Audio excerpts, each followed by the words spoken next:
Hey everybody, welcome to Board Game Heaven. My name is Raymond, and in this video I'm taking a look at Write the Future, designed and published by Tobias Hall from All or None Games. This is a roll and write game for any number of players, which plays in about 30 to 45 minutes for ages 10 and up. And before I start explaining how to play the game and share my thoughts, I'd like to ask you to please hit that subscribe button if you haven't already. It really helps the channel. And also please check out my Patreon page if you'd like to support what I do. All right, let's set up a game. To set up a game of Write the Future, give every player one of these sheets and a pencil. Shuffle all the mission cards and just have the neighborhood cards by hand. Take all of the dice and put them in a bag or an opaque container. If you bought the deluxe upgrade here, you will also have these stamps, so you don't have to draw with your pencil. You use the pencil for crossing off boxes, and you can put the symbols on your sheet with the stamps instead. And you'll also have a nice bag to put all the dice in. Then take these neighborhood cards and take numbers 1, 2, and 3 and place them in the middle of the table. And those 3 cards are the only cards you use in the traditional mode of the game, which you can play with any number of players. There is also an additional rule set called draft mode, and in that mode you use all 5 of these neighborhood cards, but that only plays to the 4 players. So for this example, I will explain the traditional mode and we won't be using those 2 cards. Then from the mission deck, you randomly draw 4 cards, which you also place out somewhere in the middle of the table, making sure you have at least 3 different numbers of cards, and these have the small numbers in the top right there. This is a 7, a 6, a 2, and a 1. So you can have up to 2 of the same number. If you draw a third of the same number, just discard that card and keep drawing until you have 3 different numbers at least. And that's the whole setup. Let's explain the rules. Write the Future is played simultaneously with all players, so it's basically a multiplayer solitaire, if you will. And at the start of each round, one of the players randomly draws dice from the bag and places them on those neighborhood cards. So let's just draw, I'll draw 2 by 2. So I'll draw 2 of these, roll them, place them on the first neighborhood card, randomly draw 2 more, roll them, and I'll place these on the second one.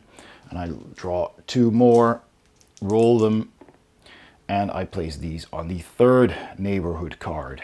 And now all players can simultaneously select one of those neighborhoods, and multiple players can have the same neighborhoods. It doesn't matter, you can play this with any number of players. And you will then draw in or stamp, if you have the deluxe stamp set, a resource of that color of the dice you picked in the row or column on your sheet that matches the number value on that die. And of course, taking into account the missions you want to complete, because these are going to be worth victory points at the end of the game. So let's take a look at a few of these cards as examples here.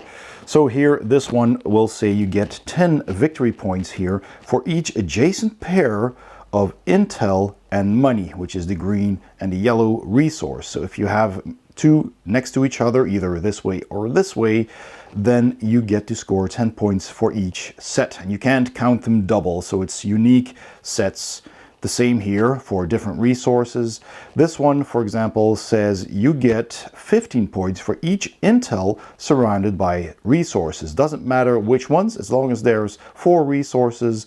So if you place an intel, in this case in the corner, it can only be surrounded by 2 resources and it wouldn't score any points. Same for this. Here you have 5 points for each money in your biggest group. So that means a group of the same resource connected to each other. This, for example, says you get 7 victory points for each agent, which is the blue resource, not adjacent to resources. So there can't be any resources surrounding it, which also means if you put it in the corner, you only need to have 2 empty spots next to it. This one says 5 victory points for each weapon, which is the purple resource, in the wasteland. So your sheet here, as you'll notice, is divided in 3 different colors. You've got the city here, downtown or suburbs around that, and the wastelands. That's the purple outer circle. So here this card says if you got weapons, purple resource, in this outer rim, then you get 5 points for each one of those. And you also have shapes. If you can form shapes of resources like this, you get 15 points per matching shape. And of course, once again, you cannot overlap shapes, so they all count unique resources. And that's that. So that's just a few examples, and here we have a couple of different ones that do those kind of things with different resources, different shapes. So maybe I want to try and get some of these money resources, these credits, the yellow one, and surround them with other resources. So I'm going to choose this neighborhood, and of course, again, other people can choose the same. So maybe I want to put a money resource, that's a yellow one, in either column or row number 1, because that's the value that I rolled. So I check here, this is column 1 and this is row 1. Now if I want to surround it on 4 sides, then putting it in column or row 1 is not very helpful, because I can't put 4 resources around it if it's on the edge of the map. So perhaps I do want to change to another neighborhood actually. So let's say instead I'm picking this neighborhood. So that's a purple 5 and a blue 5. So I want to place my purple resources, these guns, in the middle ring here. So that will get me 7 points for each weapon in the suburbs. So I'll take this stamp for this resource, and I will put it in either column 5 or row 5, because that's the value of that die. So maybe I want to put it, let's say, over here. Boom. There you go. Now I could also put an agent, which is the blue resource, in either row or column 5 as well. But I can also do something else. If I don't need agents, I might currently not have any missions that require agents. So right now, maybe I want to just increase the value of my guns. And this is of course already worth 7 points just for having this one here in the suburbs. But there's also a black market. Now this is the black market over here. And you will notice that these all have these stars with victory points in them under each resource, and a number of dice here or another symbol. So what that means is that instead of picking a die and drawing it on your neighborhood in your city, I can also use that die to influence the black market. So if I want to make my agents that I will eventually have in my city worth more points, then I want to cross off these boxes. And I start here, there's a little arrow here on the top left, which means if I cross one off here, I start here. And then I cross that one off, etc. And you will notice that if I cross one off, the next one is the value of that resource. So this says 1, then still 1. If I cross this one off, they will be worth 2, then 3, 4, and 5. And I can use any die result, this is just a blank die, any die result to cross this off. So I could use this die to just cross off the first box, and then my agents will still be worth 1, but I don't have any agents yet. Later I might. This one, that's the intel, the green resource, has the numbers 1, 2, 3, 4, 5, 6, and you don't need to cross off the last box for that value. It's always the next one that's visible, so you basically only have to cross off the first 5 to make it the max value. And this requires the 1, the 3, and the 5. So that's the uneven results, which I currently have if I'm using this die to make something else more valuable. The money resource basically does the same, but with the even numbers 2, 4, and 6. And then finally you have the guns here, and they have dice depicted here with values 1, 2, 3, 4, 5, 6. So you need to cross off a specific value, and every cross is worth 1 victory point. So the more I cross off here, the more my guns will be worth. So since I've drawn a gun right here, I've used this die. I haven't used this one. This is the 5. I could cross off the number 5 here. So this box, I don't need to start from the left to the right. I can cross off any value, but obviously I can only cross them off once. Now, since I used this neighborhood here, you will notice that all these neighborhoods have different symbols on them, and those match with these 3 symbols here in this table here. So since I used this neighborhood, I cross off the corresponding one, which is this hashtag and the arrow. It's this one here. And I cross off the first box because that's the neighborhood I used. And whenever I get to one of these symbols here that's colored in here, I don't cross it off, I circle it. So if I pick this neighborhood a second time, I cross this one off. And if I pick it a third time, I circle this. And those are your neighborhood abilities. So these 3 neighborhoods do something if you use that ability. And if I use that ability, then I cross it off, indicating that I've used it.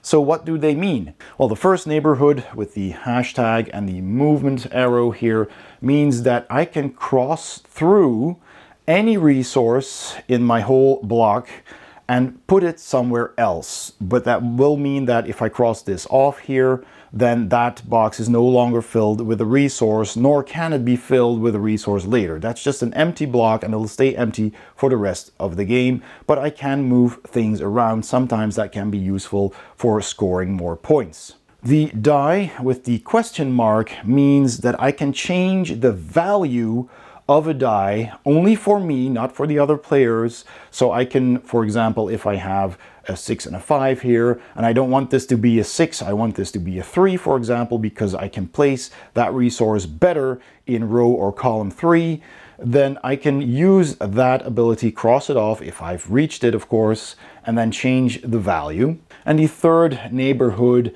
does the same, but in this case it doesn't change the value, but it changes the color of the resource. So I can make this any other color that I want if I reached one of those boxes and I cross it off. Now, if you don't have these fancy deluxe stamps, the sheet also shows you how to draw these resources. These are basically just simplified versions of those stamps.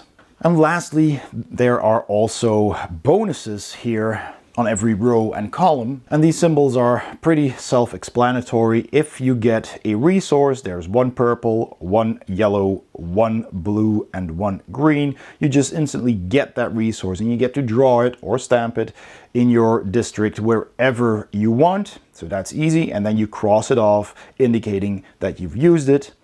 The victory points simply give you extra victory points at the end of the game. So you just circle that to remind you that you've unlocked those victory points. And finally, there's these black market dollar signs. And that means if you cross that one off, if you fill a row or column, cross it off, then you can manipulate one of these black markets of your choice, which of course means you just cross off 1 more box anywhere you want. And once all players have finished drawing in their pad and picked their districts, etc., and crossed off their district box, then all the dice are returned to the bag and shuffled, and the next player once again draws 2 dice and rolls them per district, and the same thing is repeated. So play continues like that until one of the player has completed 4 rows or columns or maxed out 3 of the black market squares. That marks the end of the game, and all players will then play 1 final round. And then of course at the end of the game you check how many victory points you have, and this will help you with that. So first of all, you got victory points for just having stars. For all of these 7 points, you add them up with the ones you have and you fill them in here.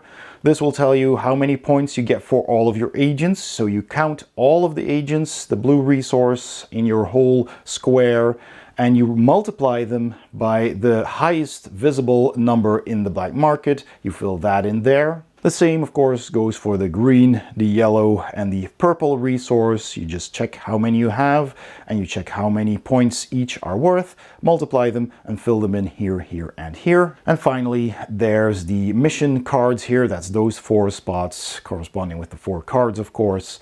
So you simply check on which of these you score points. So once again, if I have a number of guns in this district here, I get 7 points per gun extra. So if I have 10 guns in here, I have 70 points. Fill that in one of these card spots.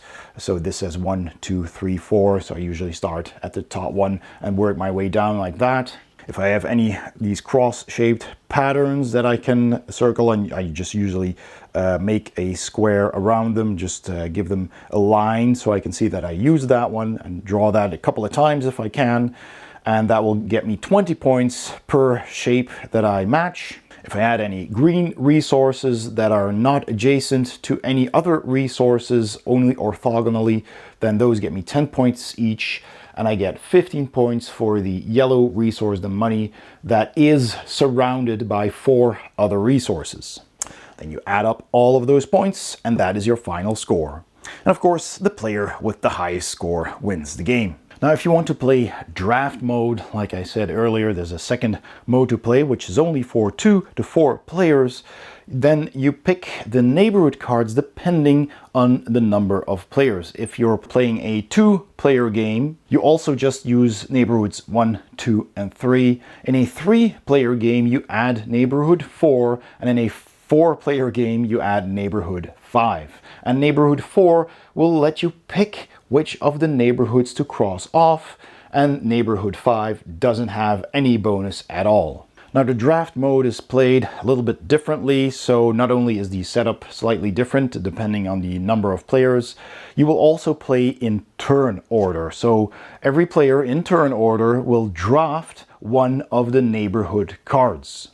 So let's say we're playing a 4-player game, so we got some extra dice here, roll them, put these here, and then some more dice, roll them, and put these here. So that means if the first player, if that was me, and I picked this neighborhood and I cross it off, then the other players can't pick that neighborhood anymore. The rest of the rules is exactly the same, so you keep filling in your sheet, crossing off boxes, and picking dice to either draw or manipulate the black market, etc. And after a round, all the neighborhood cards are placed back, all the dice are in the bag again. The next player draws dice, rolls them, and puts them on the neighborhood cards, and then gets to draft the first card again, and then the next player and the next player. And once the end game is triggered again, once a player has completed 4 rows and or columns in total, or maxed out 3 of the black market resources, then the players will continue to play until everyone has been the first player an equal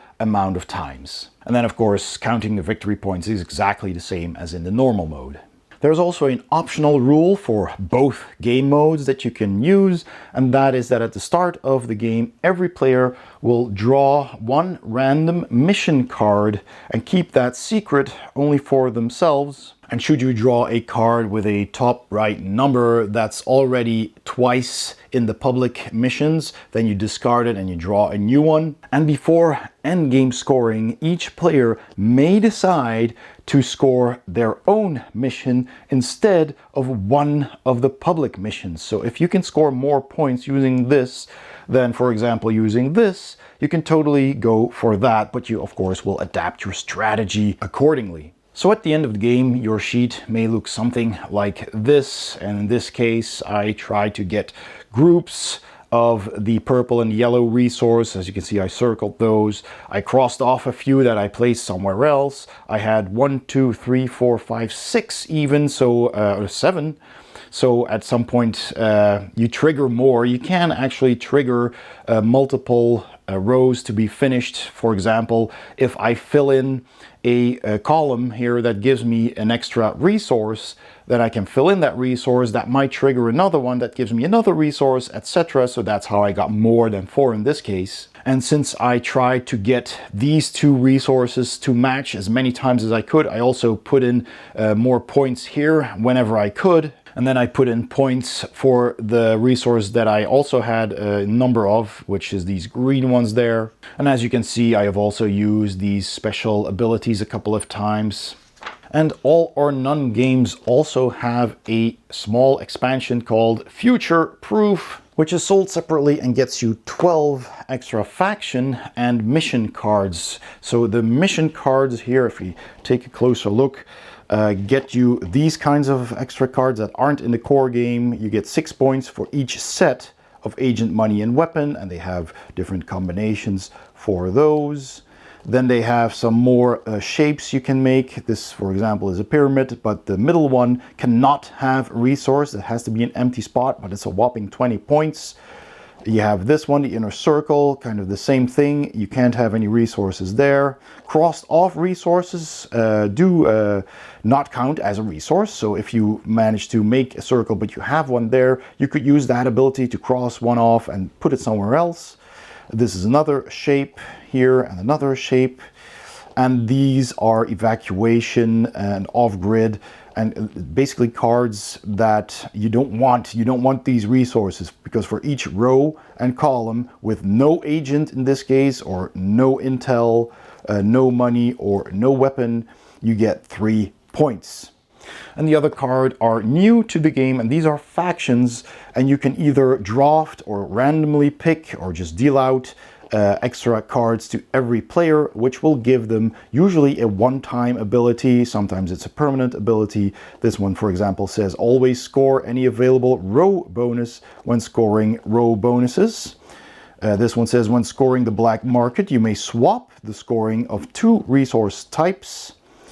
This one has your agents have the same value progress as the other resources in the black market, so it's good to get some more agents. Conspiracy, you may count a crossover resource as normal, a resource for mission objectives. So you may, that's optional, it's pretty good. This one says use a die from another neighborhood card. Instead of a die on the neighborhood card, you select once per game. And there's multiple of these that will just give you a once per game ability. So there's 12 different cards in all in this mini expansion to spice up the game. And those are all the rules for Write the Future. Let's go to my final thoughts. So my final thoughts on Write the Future by Tobias Hall and published by All or None Games. Let's start with the components. So first of all, of course, you get a whole notepad of these sheets. There's 100 in here, so there's plenty to go around. They are single-sided though. They could have been double-sided, I feel, but yeah, you'd have 200 games instead of, or 200 sheets instead of 100. But you can always just laminate a number. I would just laminate like 6 of them and keep those in the box. You get 4 pencils, which you of course need in a roll and write. It limits your player's number to 4, of course, but you can play this with a lot more people, so you need to get your own pencils, but that's fine too. The cards are good. They are of a decent, normal quality, I would say. They have a linen finish. They look all right. You have these factions in the expansion. If you get the future-proof expansion, then you also get those faction cards, which have the same quality, of course. But there's plenty of mission cards. Also in the expansion, you get 12 more, and you have 5 of these neighborhood cards. And that's pretty much it. You get the dice, which I like a lot. They're small, but they're very bright and colorful, rounded corners, and they fit nicely on those neighborhood cards. They have these 2 slots on them where you can put them. There is the deluxe upgrade, which you can get, which I would recommend for, even if it's just for the bag, a nice silk bag that can hold all the dice so you can draw them randomly. Plus you also get these stamps, which are super handy. You can just boom, stamp your resource on your plateau here, and that works really well. Of course, they will dry out at some point. I don't know exactly how you can refill them. There's a hole on the top there, so maybe you can just put ink in there. I have no idea. I'd have to ask, but yeah, they do work. I just wonder how long, but it is handy to just stamp your thing instead of having to draw it, even though the symbols aren't that hard to draw, of course. The box is nice and compact. It's not bigger than it needs to be. It's basically as big as these notepads, plus the pencils and the cards on top of that, and that's just fine. It has some really nice art on it as well. So that brings me to the artwork. I think the artwork is lovely. It's very cyberpunk, very bright, very neon, and I love that. And the cards have, of course, some art on the back. There is a little bit of art on the front, but it's mostly just symbols. But I do like the way all of this looks. It's very colorful and bright, and I also like the bright colors that come with that, with the symbols on them. So yeah, nice presentation, I would say, of the game. The theme is all right. I mean, it's a roll and write. Usually the theme is a bit slapped on with roll and writes, and it doesn't need to be this particular theme where you're in a crime-ridden mega city in the future, and you've got like agents and guns and intel and money, which of course are important, but it could have been anything, I feel. But it works. The theme makes for nice artwork, I think. But you don't really need the theme for the gameplay. So I wouldn't give it any points for that, other than I do think it looks good. The gameplay then is a lot of fun. You just draw random dice from the bag, you roll them, you put them on the neighborhoods, and then you pick. And you either draft, or everybody just picks whatever they want. So you have two game modes you can play. I do like the draft mode because then you get more player interaction. The regular rules are basically multiplayer solitaire, which is fine. I have no problems with that. But if you add the interaction with the drafting, you're like, oh, I wanted that card, and now they are taking it. And it adds that little bit more tension, and then you have to make do with what is left. And that's why it's great that the black market is there, so you don't have to use the dice to put your resources on your grid, but you can also use the dice to make the resources more valuable.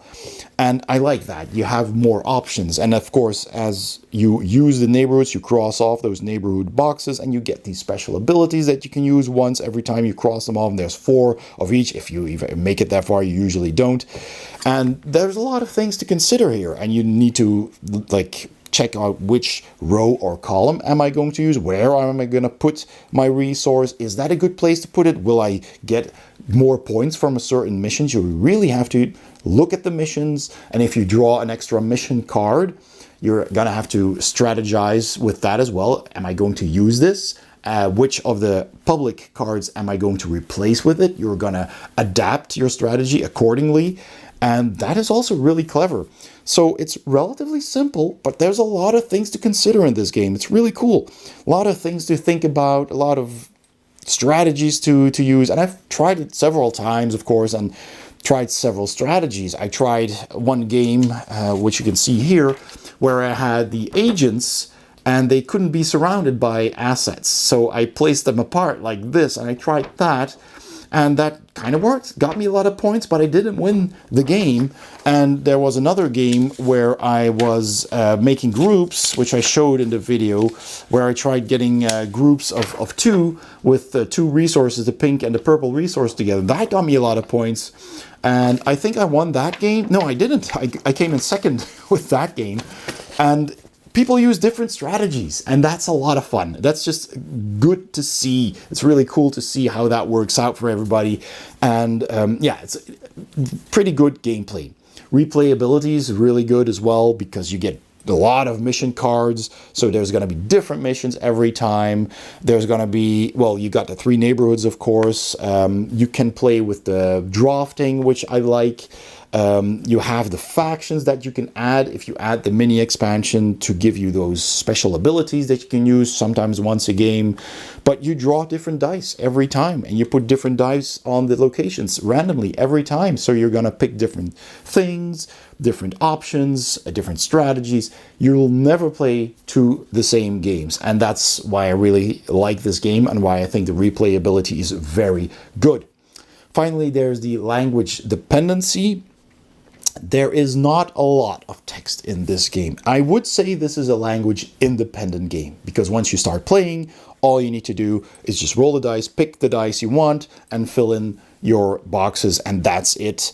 It's just if you use the faction cards from the mini expansion, there is a single line of text in there which will give you that special ability, which isn't too hard to remember. So if you have one person who speaks English, who can read the cards and explain them to the other people when they get their faction card, because those are not secret. You can keep them secret, but you can also just keep them on the table, and you just say, well, your card lets you do this, and that's all you need to remember. There are also bits of text on the mission cards which tell you how you score these cards, but the symbology is pretty clear. It makes sense. You basically only have a number of different types. So once you explain all of those, when you're explaining the rules, then people will know what the cards do. And if they should have a question about a certain card, you can always just explain it to them. So there is a tiny bit of text, but it's mostly just rules. And once you know, you can play this game without any problem. So I would say that despite the few texts on the card, it is mostly a language independent game. So that was it. I, in the end, really liked this game. I've played it a number of times, and I really enjoyed it every time we played. And you're really fighting for points, and you're trying to get there. And you never know, am I going to win? Because you're not keeping score too much. You're just trying to make the best of it. And at the end, you'll see how it ends up. And I kind of like that too. It's a bit more relaxed than having to keep score every single turn. So it's a nice, pretty relaxed but fun game. If you're playing with the drafting, it can get a bit competitive, which I like as well. So definitely giving this 2 thumbs up. One of my favorite roll and writes, I have to say.